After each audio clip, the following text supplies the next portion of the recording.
Imagine this. You're sitting in a room, probably wood-paneled, somewhere in Whitehall. It's November 1970, and the document in front of you has one word stamped on it in big letters. Secret. And it's not just any secret. It says, the property of Her Britannic Majesty's government. Right. And you're not looking at some routine memo. You're looking at the minutes of an urgent military strategy session. The atmosphere is just critical. This is the UK's Defence and Overseas Policy Committee meeting, late afternoon, November 30th. It's this incredibly pressurized snapshot of history. It catches the UK right at this pivotal moment. The moment of their strategic withdrawal from the Persian Gulf. Exactly. They're trying to wind down decades of influence, but the region just refuses to play along. So for our deep dive today, we're going to get right into item 4 of that meeting's agenda. It's a crisis discussion about a highly classified military plan.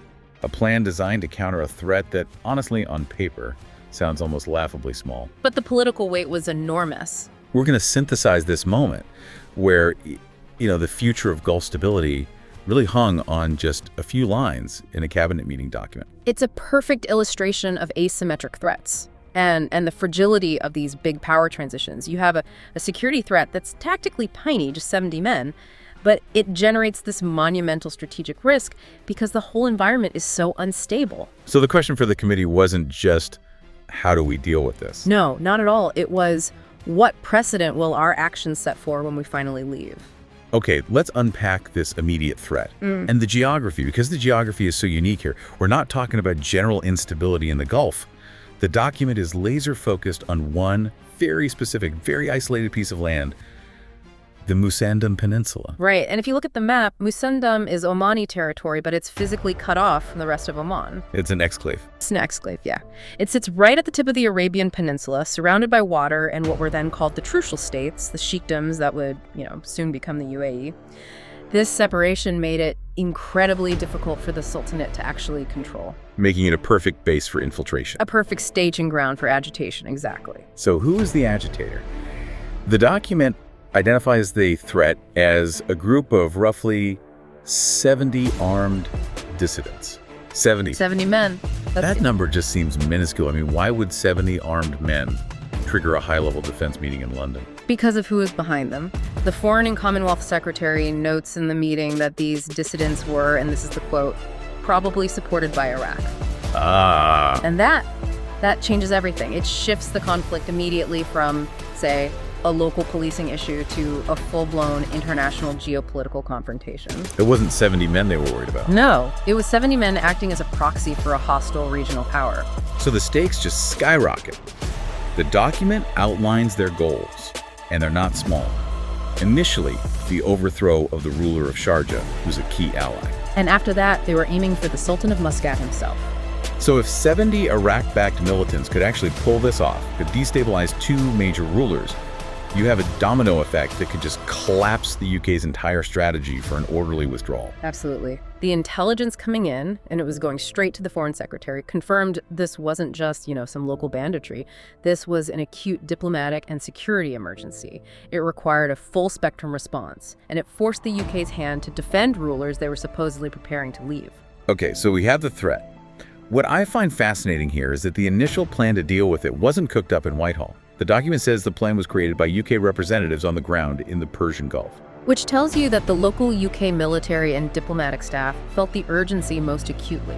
Their first instinct, and the strategy they laid out, was to rely primarily on the use of local forces. Which makes sense. You want to minimize the visible British footprint, uphold the idea that these are sovereign nations handling their own business. Right. But the local forces were clearly not seen as being enough for a counterinsurgency operation like this, not against a determined state-sponsored enemy. So the request for direct UK assistance flows back to London. And this is where the scale of what they asked for just becomes, eye-opening. For just 70 men. The request involved elite specialized forces. This was not minor logistics support. No, this was sort of the nuclear option of specialized deployment. The most visible request was for the Special Air Services Regiment, the SAS. And that name alone tells you everything. It signals immediately that this was seen as a counterinsurgency, maybe even a high-value target operation. It required skills in intelligence, surgical strikes, not just massed infantry. But they also asked for infantry. Accompanying the SAS, a request for the Royal Irish Rangers. Yeah, and that makes sense. If the SAS provides that surgical capability, the Rangers provide the security, the follow-up infantry you need to hold ground, secure the flanks. It shows they were planning for a sustained presence, not just a quick hit and run. But the shopping list didn't stop there. They wanted assets from every branch of the military. And this leads to one of the most surprising requests in the entire document. Naval support, including minesweepers. Yeah. That one seems to come out of left field, doesn't it? Completely. A minesweeper for a land-based insurgency tucked away in the mountains of a remote peninsula.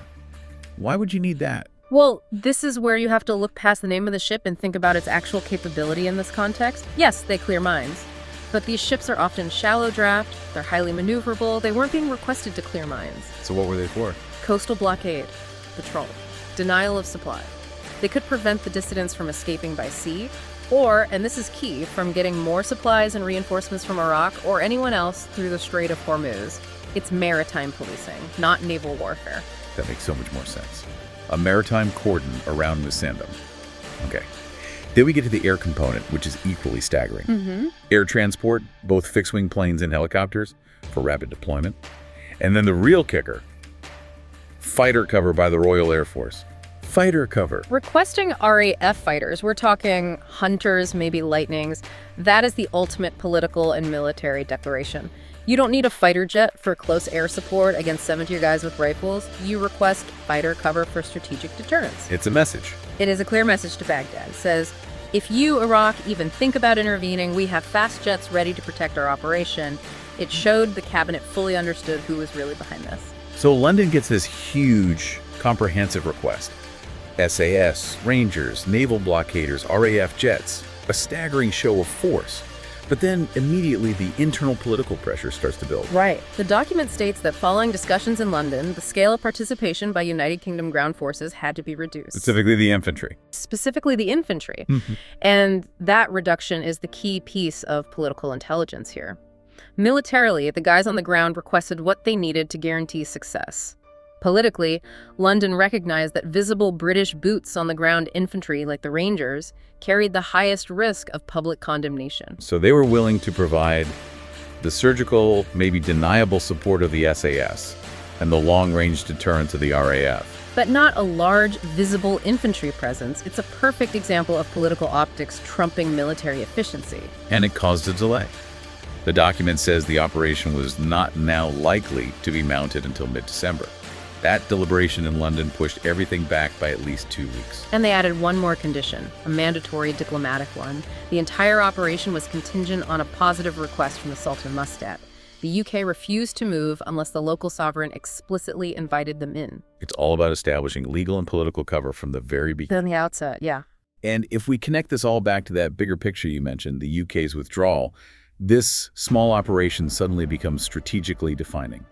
The cabinet knew this wasn't going to be a one-off. Precisely. They stated this was unlikely to be the last occasion when they'd need to use UK military resources in the region.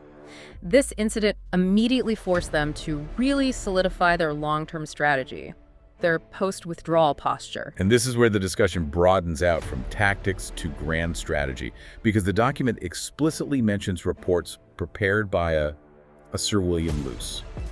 Who was he, and why did his work matter so much in a crisis about 70 dissidents? Sir William Luce was the UK's special representative for the Gulf. His whole job was managing the delicate withdrawal, especially from the Trucial States and Oman, and setting up the security framework that would come after.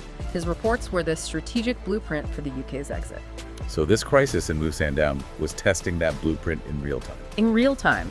Luce's plan had to stand up to the reality of hostile state proxies on the ground. Which highlights this incredible political tightrope the UK was walking. Firm action was clearly needed, but the document notes it carried this massive political risk. The risk of denunciation by the United Arab Republic and the Arab rulers themselves. And this is the subtlety of 1970s Arab politics that you have to understand. The UAR, which was mostly Nasser's Egypt, was the powerful voice of Arab nationalism. If the UAR denounced the UK's intervention as imperialist aggression, then every ruler in the Gulf, even the ones being protected, would be forced to publicly distance themselves. Exactly. It seems completely counterintuitive, doesn't it, that the rulers you're saving from being overthrown would then turn around and condemn you? It does. But it's about their own internal legitimacy. The cabinet analysis was incredibly sharp on this. It says the Arab rulers might actually prefer for the UK to be the target of the political attack rather than having the dissidents, and by extension the UAR, target them for relying on Western help. They wanted the security from the SAS, but they needed the public distance from the, political shame of depending on British military power. That's it. So the UK was expected to stabilize the region while also absorbing all the political heat for doing it. Which leads directly to the public relations strategy. What was the plan if this top-secret operation involving the SAS and the RAF leaked? Total plausible deniability. The committee decided that if any publicity occurred, the UK's role should be framed simply as providing Omani assistance in line with existing treaty obligations to the Sultan.